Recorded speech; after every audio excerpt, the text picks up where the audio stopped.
Masya Allah, pernahkah kalian mengalami kejadian di luar nalar?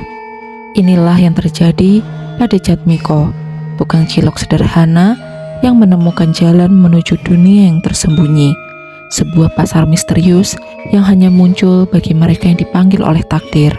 Di sana, ia bertemu dengan makhluk jin dan seorang ratu bernama Ratih yang menyimpan rahasia besar. Bagaimana kisahnya? Tonton dan simak cerita menarik dalam video berikut ini. Siang itu, matahari Pacitan berdiri tinggi di langit. Di tengah jalan kecil, seorang pemuda mendorong gerobak tua dengan langkah perlahan. Gerobak itu bukan gerobak mahal. Pemuda itu bernama Jatmiko. Usianya baru 22 tahun. Wajahnya sederhana, sorot matanya tenang, dan sebuah peci hitam selalu melekat di kepalanya. Di dalam gerobaknya terdapat panci berisi cilok yang masih hangat. Uap tipis keluar bersama aroma tepung, bawang putih, dan bumbu kacang yang menjadi ciri khas dagangannya. Jatmiko bukan pedagang besar, penghasilannya tidak selalu banyak. Kadang dalam sehari, ia hanya mendapatkan cukup uang untuk makan dan membeli bahan dagangan esok hari. Namun, ia selalu mengingat pesan ibunya. Rezeki itu bukan hanya tentang jumlah, nak. Yang penting halal dan membawa berkah. Kalimat itu selalu ia pegang setiap kali mendorong gerobaknya menyusuri jalan desa. Hari itu Jatmiko berniat menuju desa sebelah. Biasanya ia melewati jalan utama, tetapi perjalanan itu akan memakan waktu lebih lama. Karena ingin cepat sampai sebelum sore, ia memilih jalur kecil yang melewati hutan tua di kaki bukit. Warga sekitar menyebut tempat itu sebagai hutan wening. Tidak banyak orang berani melewati tempat tersebut, bukan karena jalannya sulit, tetapi karena banyak cerita aneh yang beredar. Ada yang mengatakan suara manusia sering terdengar dari dalam hutan, padahal tidak ada siapapun. Ada juga yang mengaku melihat cahaya aneh di antara pepohonan saat malam hari. Namun, Jatmiko tidak terlalu mempercayai cerita itu. Baginya, selama niatnya baik dan ia selalu mengingat Allah, tidak ada alasan untuk mencari ketakutan. Ketika sampai di tepi hutan, ia melihat sebuah papan kayu tua yang berdiri miring. Tulisan di atasnya hampir hilang dimakan usia. Dilarang masuk, kawasan wening. Jatmiko menghentikan gerobaknya. Ia menatap papan itu beberapa saat. Jalan ini memang jarang dilewati, gumamnya. Ia melihat matahari yang mulai bergerak ke arah barat. Jika ia kembali, ia akan terlambat sampai tujuan. Akhirnya ia menarik nafas panjang. Bismillah, aku hanya mencari rezeki. Semoga Allah menjaga langkahku. Jatmiko kembali mendorong gerobaknya masuk ke dalam hutan. Awalnya tidak ada yang berubah.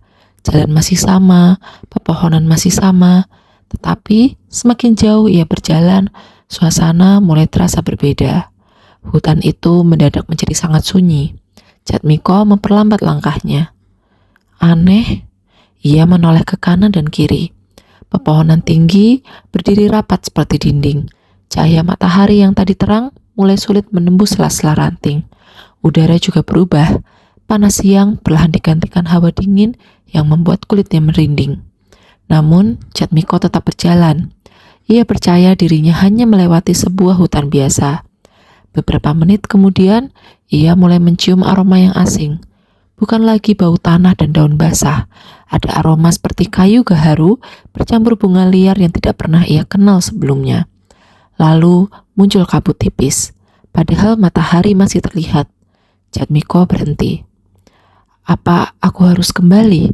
Pertanyaan itu muncul dalam pikirannya. Namun sebelum ia memutuskan, ia mendengar sesuatu. Suara ramai. Jatmiko terdiam. Dari kejauhan terdengar suara orang berbicara. Ada suara tawar-menawar, suara langkah kaki, bahkan suara pedagang memanggil pembeli. Ia mengerutkan dahi. Pasar? Mustahil. Di tengah hutan seperti ini, tidak mungkin ada pasar. Dengan rasa penasaran bercampur takut, Jatmiko melanjutkan langkahnya. Semakin dekat, suara itu semakin jelas. Hingga akhirnya, ia melewati dua pohon besar yang berdiri seperti gerbang. Saat itu juga kabut yang menutupi pandangannya perlahan terbuka. Jatmiko berhenti. Di hadapannya terbentang sebuah tempat yang tidak pernah ia lihat sebelumnya. Sebuah pasar besar berdiri di tengah hutan. Ada banyak lapak, ada pedagang, ada orang yang berjalan membawa barang. Suasananya seperti pasar biasa. Namun satu hal yang membuat seluruh tubuh Jatmiko membeku. Semua orang di sana bukan manusia. Kulit mereka berwarna hijau, mata mereka putih tanpa pupil. Mereka mengenakan pakaian muslim seperti manusia. Ada yang memakai gamis, sorban, baju koko, dan jilbab. Jatmiko mundur satu langkah. Nafasnya tertahan. Tangannya masih memegang gerobak cilok. Dalam hatinya hanya ada satu kalimat. Ya Allah, tempat apa ini? Saat itulah puluhan makhluk di pasar tersebut berhenti bergerak. Mereka semua menoleh kepadanya. Seorang manusia telah memasuki tempat yang selama ratusan tahun tersembunyi dari dunia manusia.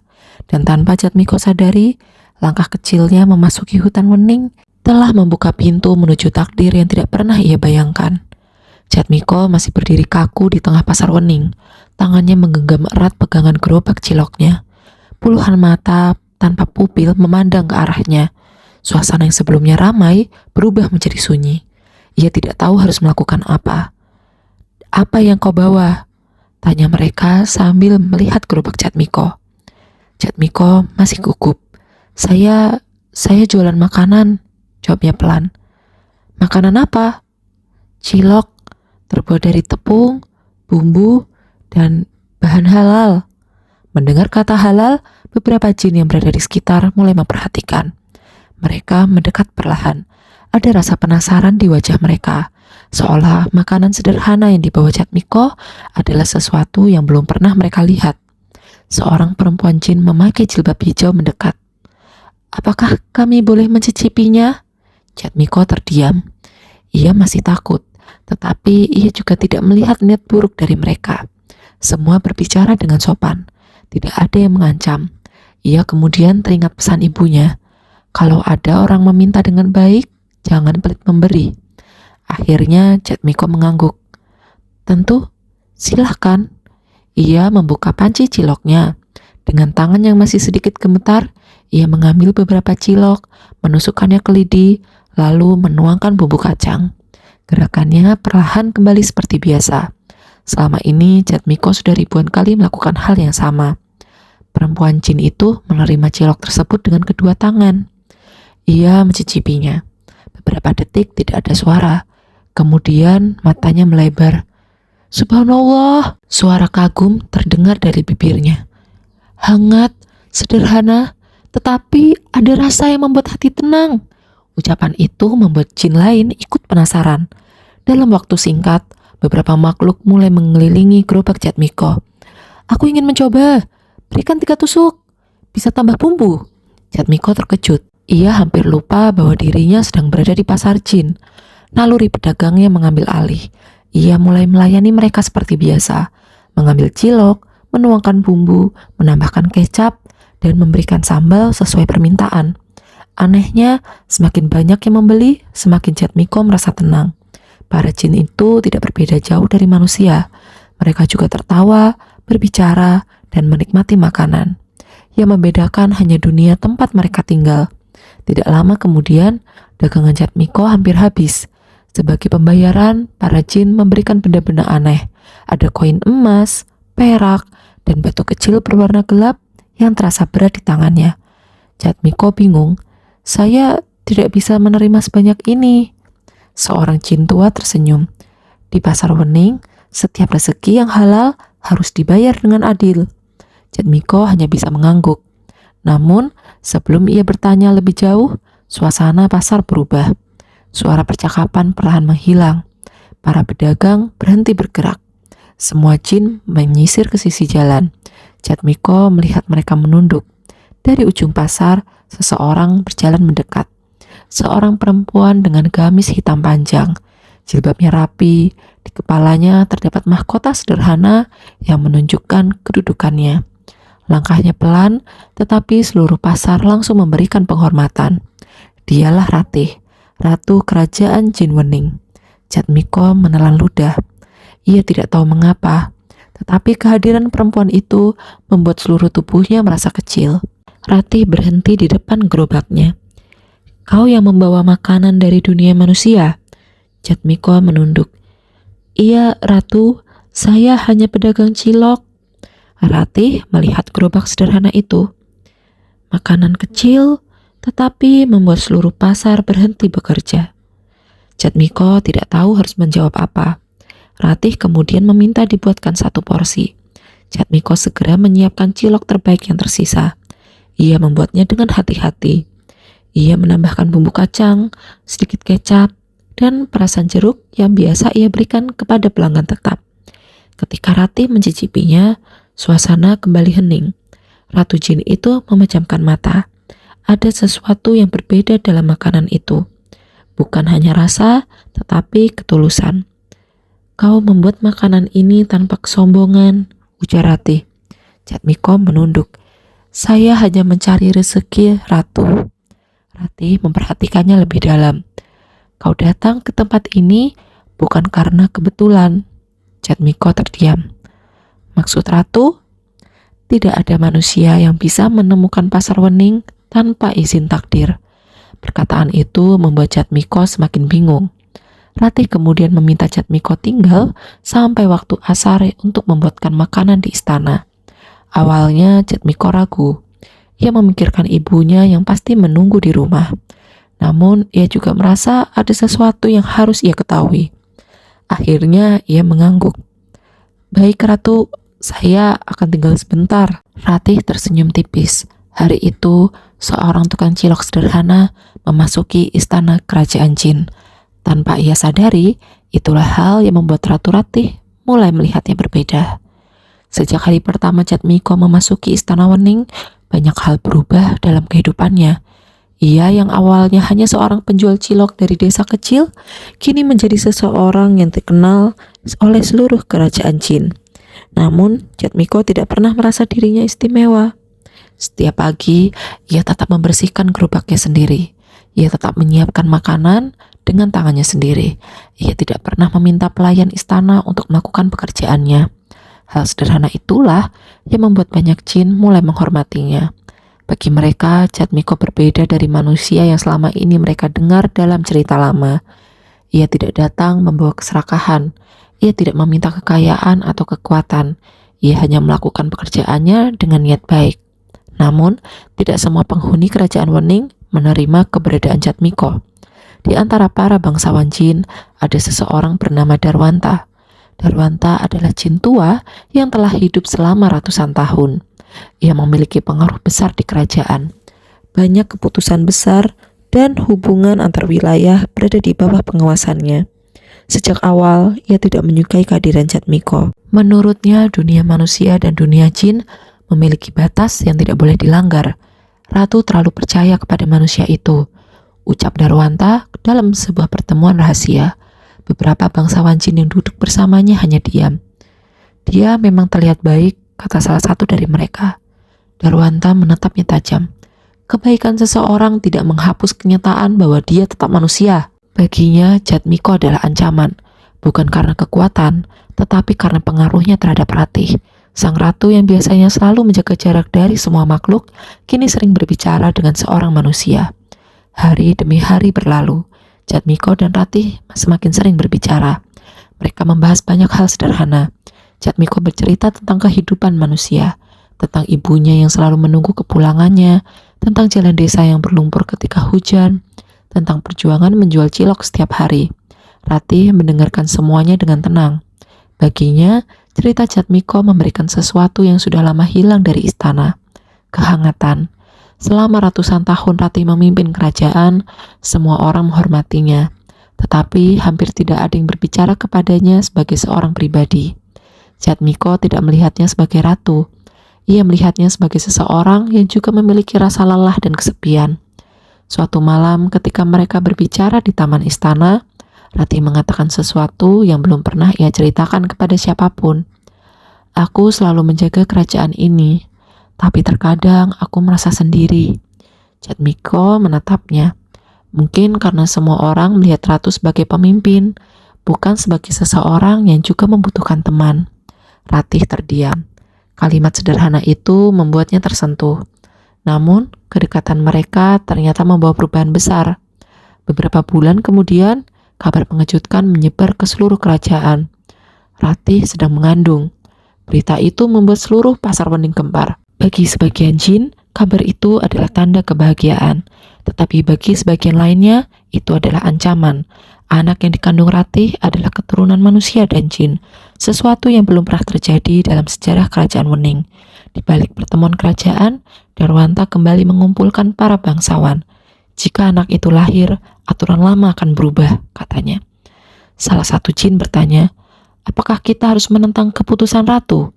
Darwanta mengepalkan tangannya. Aku tidak menentang ratu, aku hanya menjaga kerajaan. Namun, di balik kata-kata itu terdapat ketakutan. Darwanta takut kehilangan pengaruh. Ia takut jika anak Ratih kelak akan menjadi simbol perubahan, maka aturan yang selama ini ia pegang tidak lagi berlaku. Sementara itu, Jatmiko mengetahui kabar tersebut dengan perasaan campur aduk. Ia bahagia, tetapi ia juga takut. Ia sadar bahwa dirinya hanyalah manusia biasa. Ia tidak memiliki kekuatan seperti para jin. Ia tidak memiliki kedudukan di kerajaan. Ratu, kata Jatmiko suatu malam, mungkin lebih baik saya kembali ke dunia manusia. Ratih menatapnya dengan serius. Apakah kamu ingin pergi? Jatmiko diam. Saya hanya tidak ingin keberadaan saya membuat ratu kehilangan kedamaian. Ratih menggeleng. Kamu tidak menyebabkan masalah, Jatmiko. Mereka yang tidak menerima perubahanlah yang membuat masalah. Perkataan itu membuat Jatmiko terdiam. Ia sadar bahwa melarikan diri bukanlah solusi. Namun, bahaya semakin dekat. Malam itu ketika sebagian besar kerajaan tertidur, gerbang istana tiba-tiba terbuka. Suara langkah kaki terdengar. Pasukan jin memasuki halaman istana. Mereka dipimpin oleh Darwanta. Jatmiko berdiri di aula dengan tubuh tegang. Ia tahu saat yang selama ini ditakutkan akhirnya tiba. Darwanta berdiri di hadapannya. Jatmiko, pergilah dari kerajaan ini sebelum semuanya terlambat. Jatmiko menatapnya. Saya tidak pernah ingin mengambil apapun dari kerajaan ini. Tapi keberadaanmu sudah mengubah segalanya. Jatmiko menarik nafas panjang. Ia takut, namun kali ini ia tidak mundur. Saya mungkin hanya manusia biasa. Saya tidak punya kekuatan seperti kalian. Tapi anak itu tidak bersalah. Suasana menjadi hening. Darwanta hendak menjawab ketika pintu ruangan terbuka. Ratih keluar dari dalam istana. Tatapan matanya berbeda. Tidak lagi hanya lembut, kini ada ketegasan seorang ratu. Cukup. Semua jin langsung menunduk. Ratih berjalan menuju Jatmiko dan berdiri di sampingnya. Siapapun yang ingin menyentuhnya berarti menentang keputusanku. Darwanta menatap mereka berdua. Jadi, ratu memilih manusia? Ratih menjawab tanpa ragu.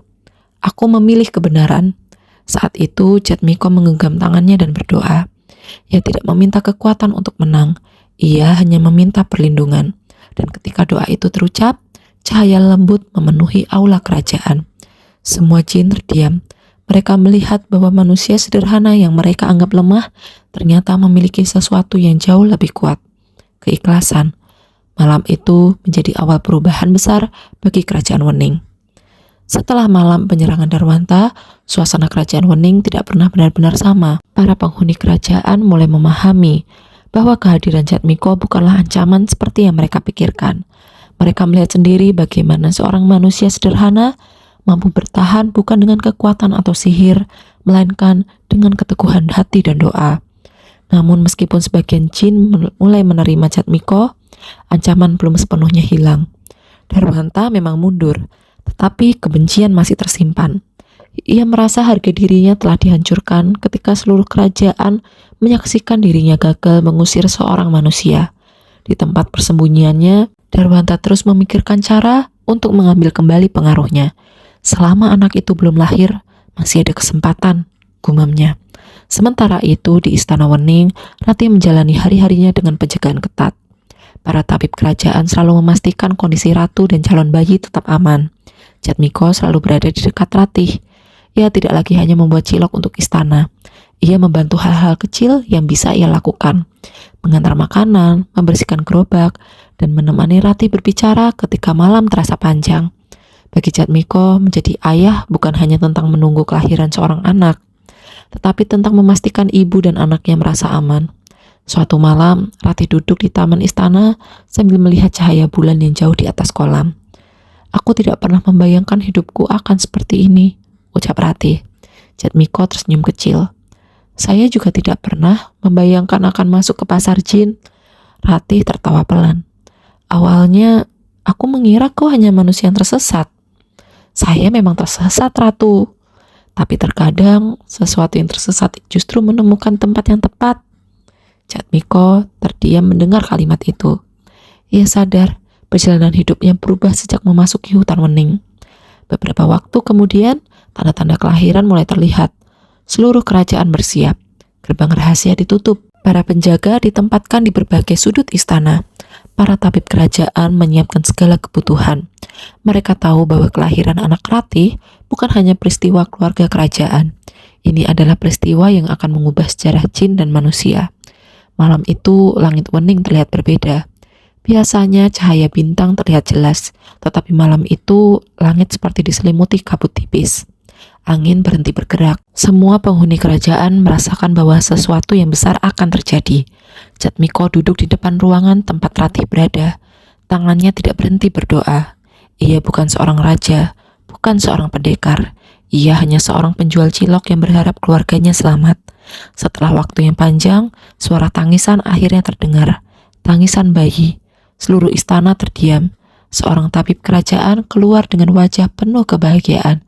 "Alhamdulillah, sang ratu telah melahirkan seorang putra." Jatmiko menutup wajahnya dengan kedua tangan. Rasa lega memenuhi dadanya. Ketika masuk ke ruangan, ia melihat Ratih tersenyum lemah sambil menggendong bayi kecil. Kulit bayi itu berwarna hijau muda. Wajahnya tenang, tangannya bergerak kecil seolah mengenali suara ayahnya.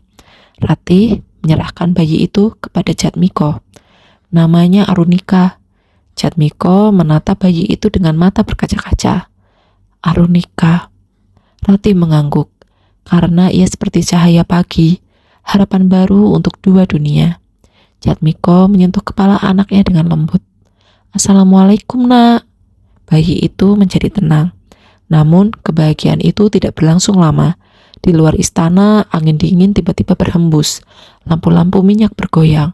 Para penjaga segera bersiap. Dari kejauhan muncul sosok yang selama ini mereka khawatirkan. Darwanta datang kembali. Kali ini ia tidak membawa pasukan. Ia datang dengan kekuatan terakhir yang ia miliki. Di tangannya terdapat sebuah benda hitam seperti batu yang dipenuhi energi gelap. "Aku tidak akan membiarkan anak itu merubah kerajaan ini," katanya. Para penjaga mencoba menghadang, tetapi kekuatan gelap Darwanta membuat mereka terpental. Ratih segera berdiri. Namun kondisinya belum pulih sepenuhnya. Melihat hal itu, Jatmiko bergerak maju. Ia berdiri di depan Ratih dan Arunika. Tubuhnya gemetar, tetapi ia tidak mundur. Darwanta tertawa kecil. "Kau masih ingin melawan? Kau manusia biasa." Jatmiko menatapnya. "Benar, saya manusia biasa. Saya tidak punya kekuatan seperti kalian, tapi saya punya tanggung jawab." Darwanta mengangkat tangannya. Energi hitam bergerak menuju Jatmiko. Namun sebelum menyentuhnya, Arunika yang berada di dalam pelukan Ratih tiba-tiba memancarkan cahaya lembut. Cahaya itu semakin besar. Energi gelap Darwanta berhenti. Kemudian perlahan pecah seperti kabut yang terkena matahari. Darwanta mundur. Matanya penuh keterkejutan. "Tidak mungkin." Ratih menatapnya. "Takdir tidak bisa kau lawan, Darwanta." Para penjaga kembali berdiri dan menangkap Darwanta. Kali ini, ia tidak mampu melawan. Ia telah kalah bukan karena kekuatan yang lebih besar, tetapi karena niat buruknya sendiri. Sejak kejadian itu, kerajaan Wening kembali damai. Beberapa hari setelah kelahiran Arunika, Jatmiko memutuskan kembali ke dunia manusia. Keputusan itu tidak mudah. Baginya, kerajaan Wening sudah menjadi bagian dari hidupnya. Ia menemukan keluarga baru di sana. Namun, ia juga memiliki seorang ibu yang menunggunya di rumah. Ratih memahami keputusan itu. "Kamu harus kembali," kata Ratih. Jatmiko menatapnya dengan sedih. "Apakah Ratu tidak keberatan?" Ratih tersenyum lembut. "Aku bukan ingin mengurungmu di sini. Kamu memiliki dunia yang juga membutuhkanmu." Jatmiko kemudian menatap Arunika yang sedang tidur. Anak kecil itu masih belum memahami apapun. Namun, Jatmiko tahu, suatu hari nanti anak itu akan menjadi penghubung antara dua dunia. Sebelum pergi, Ratih memberikan sebuah pesan. Jangan pernah melupakan siapa dirimu. Jatmiko mengangguk. Saya tidak akan lupa. Karena kekuatanmu bukan berasal dari tempat ini. Kekuatanmu berasal dari hati yang tetap sederhana. Dengan membawa beberapa koin dari kerajaan Wening, Jatmiko melewati gerbang hutan yang dulu membuatnya tersesat. Namun kali ini berbeda. Kabut yang dulu membuatnya takut, kini terbuka seperti menyambut kedatangannya. Jatmiko berjalan keluar dari hutan dan kembali ke jalan desa. Ketika sampai di rumah, ibunya langsung menangis melihatnya. Jatmiko, perempuan tua itu memeluk anaknya erat. Kamu kemana saja, nak? Ibu sudah takut sesuatu terjadi. Jatmiko hanya menunduk. Maaf bu, aku pergi mencari jalan rezeki. Ia belum bisa menceritakan tentang kerajaan jin, bukan karena tidak percaya kepada ibunya, tetapi karena ia tahu tidak semua hal harus diceritakan. Ada rahasia yang cukup dijaga dalam hati. Sejak hari itu, kehidupan Jatmiko kembali berjalan. Ia kembali mendorong gerobak ciloknya setiap pagi. Namun, ada sesuatu yang berubah. Bukan gerobaknya, bukan pakaiannya, tetapi cara ia menjalani hidup. Dulu ia berjualan karena takut kekurangan. Kini ia berjualan dengan rasa syukur. Ia percaya bahwa rezeki sudah memiliki jalannya sendiri. Anehnya, dagangan Jatmiko semakin dikenal. Bukan karena menggunakan cara aneh, bukan karena mencari perhatian, tetapi karena ia selalu menjaga rasa dan kejujuran. Orang-orang mulai berkata bahwa cilok Jatmiko berbeda. Rasanya sederhana, tetapi membuat hati nyaman. Jatmiko hanya tersenyum ketika mendengar hal itu. Ia tahu rahasia sebenarnya bukan pada cilok, tetapi pada niat yang ia masukkan saat membuatnya. Setiap hari Jumat, Jatmiko kembali melewati jalur hutan Wening. Kini ia tidak lagi tersesat. Ia datang sebagai tamu yang dihormati. Para jin menyambutnya. Pedagang pasar Wening selalu menunggu aroma cilok yang dibawanya. Namun, Jatmiko tidak datang hanya untuk berdagang. Ia datang untuk melihat keluarganya. Arunika tumbuh menjadi anak yang berbeda dari jin lainnya. Ia memiliki sifat tenang seperti Ratih, tetapi juga memiliki kesederhanaan seperti Jatmiko. Sejak kecil, Arunika belajar tentang dua dunia. Dari ibunya, ia belajar memimpin dan menjaga keseimbangan. Dari ayahnya, ia belajar tentang kerendahan hati dan arti sebuah perjuangan. Suatu hari, ketika Arunika mulai besar, ia melihat Jatmiko sedang memperbaiki gerobak ciloknya. Ayah, tanyanya, mengapa ayah masih berjualan seperti ini? Jatmiko tersenyum. Maksudnya? Padahal ayah bisa tinggal di istana. Ayah dihormati oleh semua jin. Jatmiko tertawa kecil. Ia kemudian duduk di samping Arunika. Karena yang membuat seseorang mulia bukan tempat tinggalnya. Lalu apa? Isi hatinya. Arunika mendengarkan dengan serius. Ayah tidak menjadi besar karena punya hubungan dengan ratu. Ayah menjadi besar karena belajar tetap menjadi diri sendiri meskipun diberi kesempatan mendapatkan banyak hal. Kata-kata itu selalu diingat Arunika. Suatu sore, Jatmiko berdiri di depan gerbang hutan Wening. Ia melihat kabut yang perlahan menutup jalan menuju kerajaan. Ia tersenyum. Perjalanan hidupnya dulu dimulai dari langkah kecil mencari jalan pintas. Namun ternyata, langkah itu membawanya menuju takdir yang tidak pernah ia bayangkan. Ia bukan seorang raja, ia bukan seorang pendekar.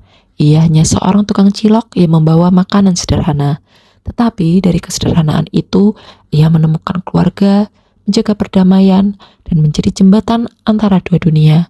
Sebab terkadang jalan hidup terbesar dimulai dari seseorang yang hanya menjalankan tugas kecil dengan hati yang tulus.